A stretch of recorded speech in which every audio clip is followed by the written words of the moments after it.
Hi guys, Saravanan பண்ண இந்த தரமான சம்பவத்தை பத்தி நீங்க என்ன நினைக்கிறீங்க அப்படிங்கறத கண்டிப்பா கமெண்ட்ல வந்து சொல்லுங்க. சோ இப்படிப்பட்ட ஒரு ட்விஸ்ட்டை வந்து யாருமே எதிர்பார்க்க மாட்டாங்க. அது மட்டும் இல்லாம இது உண்மையா பொய்யா அப்படிங்கறத கூட நிறைய பேர் வந்து கேட்டுக்கிட்டே இருக்கீங்க. ஏன்னா சரவணன் போயிட்டு இப்படி ஒரு மாற்றமா அவனுக்கு இவ்வளவு சீக்கிரத்துல வந்து பாத்தீங்கன்னா ரம்யாவை வந்து அவன் வந்து புரிஞ்சுப்பானா அப்படிங்கிற மாதிரியான ஒரு விஷயம் வந்து எல்லாருக்குமே இப்ப டவுட்டா தான் இருக்கு. ஏன்னா எல்லாத்துலயுமே மோஸ்ட்லி அப்படிதான் காட்டுவாங்க. சோ அவங்க 2 பேரும் சண்டை போடுற மாதிரி இருக்கும். ஆனா கடைசியில பாத்தீங்கன்னா அது வந்து யாராவது ட்ரீமா வந்து இருக்கும். அந்த மாதிரி இது இருக்குமோ அப்படிங்கிற மாதிரிலாம் நிறைய பேர் வந்து பாத்தீங்கன்னா கேட்டுட்டே வந்து இருந்தீங்க. ஸோ ஆக்சுவலா வந்து அதுதான் உண்மை. சரவணனுக்கு இவ்வளவு சீக்கிரமா ரம்யா பத்தின உண்மைகள் எல்லாமே வந்து தெரிஞ்சு பயங்கரமான பதிலடி எல்லாமே வந்து கொடுத்துக்கிட்டு இருக்காங்க. அது மட்டும் இல்லாம இனிமே எனக்கு ரம்யா வந்து வேண்டாம், நான் அவளை வந்து விவாகரத்து பண்ண போறேன், இந்த கல்யாணமே எனக்கு வேண்டாம் அப்படிங்கிற மாதிரி முடிவெடுக்கிற அளவுக்கு பாத்தீங்கன்னா சரவணன் வந்து துணிஞ்சு வந்துட்டாரு. இது உண்மையிலேயே ரொம்ப ரொம்ப நல்ல விஷயம் அப்படின்னு நினைக்கிறவங்க கண்டிப்பா இந்த வீடியோக்கு லைக் பண்ணிட்டு நீங்க இதை பத்தி என்ன நினைக்கிறீங்க? ஒரு வழியா சரவணன் பாத்தீங்கன்னா ரம்யாவை வந்து தலைமுழுகிட்டாரு அப்படின்னு வந்து உங்களுக்கு தோணுதா அப்படிங்கறதையும் நீங்க வந்து கமெண்ட்ல சொல்லுங்க. ஒரு வழியா வந்து ஏற்காடு ட்ரிப் எல்லாருமே வந்து போயிட்டு அதுக்கப்புறம் இங்க வந்து நம்ம கார்த்தி அண்ணம் இவங்க 2 பேர் கூட வந்து சரவணன் கிளம்பி வந்து வந்துடுறாரு. சோ ரம்யாவை வந்து நீ எப்படியாவது வந்துக்கோ அப்படிங்கிற மாதிரி சொல்லிட்டு வீட்டு பக்கம் மட்டும் ஆனா வந்துடக்கூடாது அப்படிங்கிற மாதிரி வந்து அவங்ககிட்ட சொல்லிட்டு வந்து வந்துடுறாங்க. நானும் உங்க கூட வந்துடுறேன், நம்ம வீட்டுக்கு போயிடலாம் அப்படிங்கிற மாதிரி வந்து 3 பேருமே கிளம்பி பாத்தீங்கன்னா வீட்டுக்கு வந்துடுறாங்க.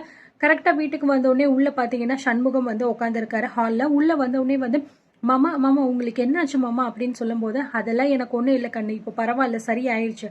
ஆமா, உங்களோட ட்ரிப் எல்லாம் எப்படி இருந்துச்சு, அந்த குழந்தைய நல்லபடியா காப்பாத்திட்டீங்கன்னு சொல்லி கேள்விப்பட்டேன் அப்படிங்கிற மாதிரி சொல்லும் போது ஆமா மாமா அப்படின்னு சொல்றாங்க. பரவாயில்ல கண்ணு, எல்லாமே நல்லபடியா முடிஞ்சிருச்சு அப்படிங்கிற மாதிரி சொல்லும் போது சரவணன் வந்து பாத்தீங்கன்னா தனியா வந்துகிட்டு இருக்காரு. உடனே வந்து டேய் சரவணா வாடா, எப்படிடா இருக்க, 3 நாள் எப்படிடா போச்சு அப்படிங்கிற மாதிரி வந்து கேட்டுட்டு இருக்கும்போது சரவணன் எந்த பதிலும் சொல்லாம அமைதியா நின்னுகிட்டு இருக்காரு. இவங்க 3 பேர் மட்டுமே வந்ததை பார்த்த செண்பகம் பாத்தீங்க அப்படின்னா எங்கடா என் தங்கம் காணோம் அப்படிங்கிற மாதிரி வந்து சொல்லிட்டு உடனே வந்து பாத்தீங்கன்னா வாசலுக்கு போகலான்னு போகும்போது உடனே பாத்தீங்க அப்படின்னா அம்மா தயவு செஞ்சு கொஞ்சம் ஒரு நிமிஷம் நீங்க நிக்கிறியா அப்படிங்கிற மாதிரி சொல்றாங்க.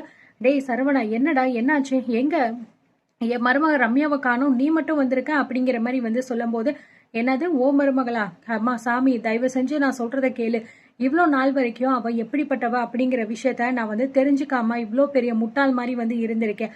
ஆனா நீயும் வந்து அவ கூட சேர்ந்து என்னை வந்து ஒரு குழியில தள்ளி விடணும் அப்படின்னு சொல்லிட்டு தானே வந்து முடிவெடுத்து இப்படி ஒரு வேலையை பார்த்து வச்சிருக்க அப்படிங்கிற மாதிரி வந்து சொல்லும் போது என்னடா என்னென்னமோ உளறிக்கிட்டு இருக்க, உனக்கு என்னடா ஆச்சு, இவங்க 2 பேரும் ஏதாவது ஒன்று சொல்லி ஏதாவது பண்ணி வச்சிருக்காங்களா, ஏய் என் பையனை என்னடி பண்ண நீனு அப்படிங்கிற மாதிரி அண்ணத்தை பார்த்து வந்து கேட்கும்போது இந்த பக்கம் வந்து சண்முகம் பாத்தீங்கன்னா இங்க பாரு, உன் பையனுக்கு வந்து நாங்க எதுவுமே பண்ணணும் அப்படிங்கிற அவசியம் கிடையாது, அவன் என்ன சொல்றான் அப்படிங்கறத உன் காது கொடுத்து கேளு, தேவையில்லாத அன்னத்து மேல எல்லாம் பழிய போடுறான்னு வச்சுக்கோவேன், அதுக்கப்புறம் நான் பார்த்துட்டு சும்மா இருக்க மாட்டேன் அப்படிங்கிற மாதிரி வந்து சொல்லும் போது உடனே சரவணன் பாத்தீங்கன்னா அம்மா தயவு செஞ்சு நான் சொல்றத நீ கேளு, இதுக்கும் அவங்களுக்கும் எந்த விதமான சம்மந்தமும் கிடையாது. உன் அருமை மருமக இருக்காளே அந்த ரம்யா, அவ எப்பேற்பட்ட ஃப்ராடு, எப்படிப்பட்ட ஒரு கேடி அப்படிங்கிற விஷயத்த இப்பதான் நானே வந்து தெரிஞ்சுக்கிட்டேன். ஆனா அவளை போயிட்டு கல்யாணம் பண்ணிட்டு அவன் கூட வந்து நான் குடும்பம் நடத்தணும்னு நினைச்சேன் பாத்தியா, நான் இருக்கிறதுலயே வாழ்க்கையில பெரிய தப்பு வந்து இதுதான் அப்படிங்கிற மாதிரி சொல்லும் போது என்னடா என்னென்னமோ சொல்லிக்கிட்டு இருக்க, எனக்கு ஒன்றும் புரியலையே, என்னடா நடந்துச்சு அப்படிங்கிற மாதிரி வந்து இங்க செண்பகம் பாத்தீங்கன்னா கேட்டுக்கிட்டு இருக்காங்க. மா இருக்கிறதுலயே ரொம்ப பெரிய ஃப்ராடா அவதாமா, இந்த வீட்டுல உள்ளவங்க எவ்வளவோ தடவை என்கிட்ட அவளை பத்தி சொன்னாங்க. இவ அண்ணம்மா இருக்கட்டும், கார்த்தியா இருக்கட்டும், இதோ இவரா இருக்கட்டும், அவளை பத்தி எவ்வளவோ விஷயத்த என்கிட்ட சொன்னீங்க, அவ நல்லவ கிடையாது, நம்ம வீட்டுல உள்ளவங்களை பழி வாங்கணுங்கிறதுக்காக தான் என்ன கல்யாணம் பண்ணிட்டு வர்றா அப்படிங்கிற மாதிரி எல்லாமே சொன்ன போது கூட நான் அதை பத்தி எல்லாம் கொஞ்சம் கூட வந்து கண்டுக்காம இவங்களை நான் வந்து கேவலப்படுத்திட்டு நான் அவளை கல்யாணம் பண்ணேன். ஆனா கடைசியில இவங்க சொன்னதுதான் உண்மை அப்படிங்கிற மாதிரி எனக்கு வந்து நடந்துருச்சு. ஏற்காட்டுக்கு 3 நாளைக்கு போனோமே, அந்த 3 நாளுமே எனக்கு ஒவ்வொரு விஷயமுமே வந்து நடந்தது. ஆனா அந்த விஷயம் எல்லாமே நடந்ததுக்கு காரணம் யாரு தெரியுமா, வேற யாரும் கிடையாது, உன்னோட அருமை மருமக அந்த ரம்யா தான் அப்படின்னு சொல்லும் போது இதை கேட்டுட்டு பாத்தீங்கன்னா செண்பகத்துக்கு தூக்கி வாரி போடுது. என்ன ரம்யாவை இப்படி ஒரு வேலையை செஞ்சா அப்படின்னு சொல்லிட்டு என்னடா உளறிக்கிட்டு இருக்க அப்படிங்கிற மாதிரி செண்பகம் கேக்குறாங்க. நான் உளர்றேனா, நான் உளரல, உண்மையதான் வந்து சொல்லிக்கிட்டு இருக்கேன். நாங்க 2 பேருமே வந்து ஏற்காடு போகணும்னு பிளான் பண்ணப்போ அவ முடியாது அப்படின்னு சொல்லிட்டு சொன்னா. அதுக்கப்புறம் நீ பேசி ஒரு வழியா சமாதானப்படுத்தி அவளை அனுப்பி வச்சுட்டேன். கல்யாணம் பண்ணிட்டு என் கூட வாழணும்னு நினைக்கிறவளா இருந்தா எனக்கு இப்படிப்பட்ட ஒரு கேவலமான விஷயத்த அவ பண்ணிருக்க மாட்டா. நாள் போனோடனே அவ என்ன பண்ணா தெரியுமா, நாள்ல முதல் இரவு பண்ணணும்னு நினைக்கும் போது அவ யாருக்கும் தெரியாம பால்ல தூக்க மருந்த கலந்து என்ன மயக்கமடைய வச்சு என்ன ஹாஸ்பிட்டலுக்கெல்லாம் தூக்கிட்டு போக வச்சுட்டா. நான் கூட அவ சொன்னப்போ இந்த விஷயத்த இதோ இங்க நிக்கிறாளே இவ தான் பண்ணிருப்பாளோ அப்படிங்கிற மாதிரி நான் நினைச்சேன். ஆனா இப்போ கடைசியில பார்த்தா அந்த விஷயத்த பண்ணதே அவதான் அப்படிங்கிற மாதிரி தெரிஞ்சிருக்கு. அடுத்த நாள் முதலிரவு பண்ணலாம் அப்படின்னு சொல்லிட்டு நினைக்கும் போது அங்க இருந்த ஒருத்தங்கிட்ட தேவையில்லாம என்ன பேச வச்சு அவன் கூட சண்டை போட வச்சு என்ன போலீஸ் ஸ்டேஷன்ல போயிட்டு உட்கார வச்சுட்டா.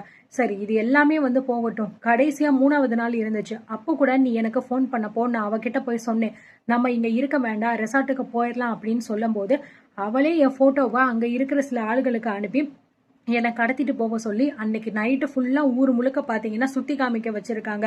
இவ்வளோ விஷயத்த உன் மருமக பண்ணியிருக்கா பாத்தியா, எவ்வளோ பெரிய ஃப்ராடா அவ இருக்கா அப்படின்னு சொல்லிட்டு இந்த மாதிரி சரவணன் சொல்லிக்கிட்டு இருக்கும் போது, என்னடா நீ என்னென்னமோ சொல்ற, நீ சொல்றதெல்லாம் பார்த்தா எனக்கு ஒன்றும் புரிய மாட்டேங்குது. உண்மையிலே இதெல்லாம் என் மருமக தான் பண்ணான்னு சொல்லிக்கிட்டு இருக்கியா, இல்ல இவங்க 2 பேரும் ஏதாவது உன்னை உன் மனசெல்லாம் கழிச்சு வச்சிருக்காங்களா அப்படிங்கிற மாதிரி சொல்லும் போது கார்த்திக் சொல்றா, இங்க பாருங்கம்மா தேவையில்லாம நீங்க என்ன பத்தியோ அண்ணத்தை பத்தியோ பேசக்கூடாது. சரவணன் என்ன சொல்றா அதை மட்டும் நீங்க கேளுங்க. ஏன் உங்க மருமக என்ன அவ்வளோ பெரிய உத்தமியா, அவ இதெல்லாம் பண்ணிருப்பா அப்படிங்கிறது எல்லாருக்குமே நல்லா தெரியும். இவனுக்கு தான் இப்ப புரிஞ்சிருக்கு. ஆனா உங்களுக்கு இப்ப கூட புரியல அப்படின்னா கடைசி வரைக்கும் நீங்க எதுவுமே பண்ணாம அப்படியே தான் இருப்பீங்க. அவ உங்க தலைமையில ஏறி உட்காந்து ஆடதான் போறா. அது நல்லாவே நீங்க பாத்துக்கோங்க அப்படின்னு சொல்லும் போது, டேய் கார்த்தி நீ இருடா நான் பேசிக்கிறேன் அப்படிங்கிற மாதிரி சரவணன் சொல்றா. இங்க பாருமா, இதுக்கப்புறமும் அவ இந்த வீட்டுக்குள்ள வரவே கூடாது.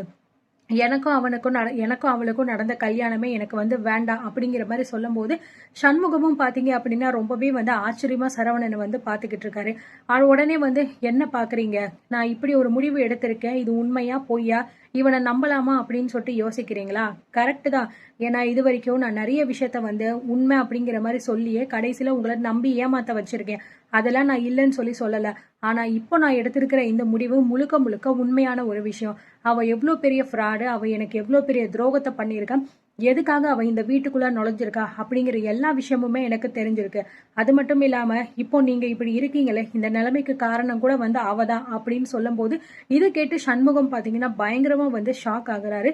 அண்ணத்தை பார்த்து என்ன கண்ணு என்ன சொல்லிக்கிட்டு இருக்கா இவன் சொல்றது உண்மையா அப்படின்னு கேட்கும் போது அண்ணமும் பாத்தீங்கன்னா வேற வழி இல்லாம ரொம்பவே தயங்கி ஆமாமாமா பெரியதான் சொல்றது உண்மைதான் அப்படிங்கிற மாதிரி சொல்லும் போது எல்லாருக்குமே ரொம்பவே ஷாக் ஆயிருக்கு. ஏன்னா ரம்யாவை இப்படி சண்முகத்தை இந்த மாதிரி ஆளை வச்சு அடிச்சு பணத்தை புடுங்க சொன்னது அப்படின்னு சொல்லிட்டு அங்க இருந்த செல்லக்கிளியும் கேட்கும் போது, ஆமா இது மட்டும் கிடையாது, இதை தவிர இன்னும் நிறைய விஷயத்த அவ பண்ணியிருக்கா. ஆனா அதுதான் அவ பண்ணிருக்கா அப்படிங்கிறது யாருக்குமே தெரியாம மெயின்டைன் பண்ணி நம்ம எல்லாருமே முட்டாளாக்கியிருக்கா பாத்தியா, அதுதான் அவளோட திறமை அப்படிங்கிற மாதிரி சரவணன் பயங்கர கோபத்துல இருக்காரு. அந்த நேரம் பார்த்து பாத்தீங்கன்னா ரம்யாவும் வீட்டுக்குள்ள வராங்க. சோ முன்னாடியே இவங்க 3 பேரும் வந்துட்டாங்க அப்படிங்கறத தெரிஞ்சுக்கிட்ட ரம்யா ஒரு நிமிஷம் வாசலே நிக்கிறாங்க. என்ன இது, இவங்க 3 பேரும் முன்னாடியே வந்துட்டாங்களா, நம்ம என்ன பண்றது, இப்ப உள்ள போவோமா வேணாமா அப்படிங்கிற மாதிரி யோசிச்சுக்கிட்டே நிக்கிறாங்க. சோ கண்டிப்பா சரவணனுக்கும் ரம்யாவுக்கும் இடையில இப்ப பெரிய பிரச்சனை வந்திருக்கு. இது உண்மையிலேயே ரொம்ப நல்ல விஷயம் தான் அப்படின்னு நான் நினைக்கிறேன்.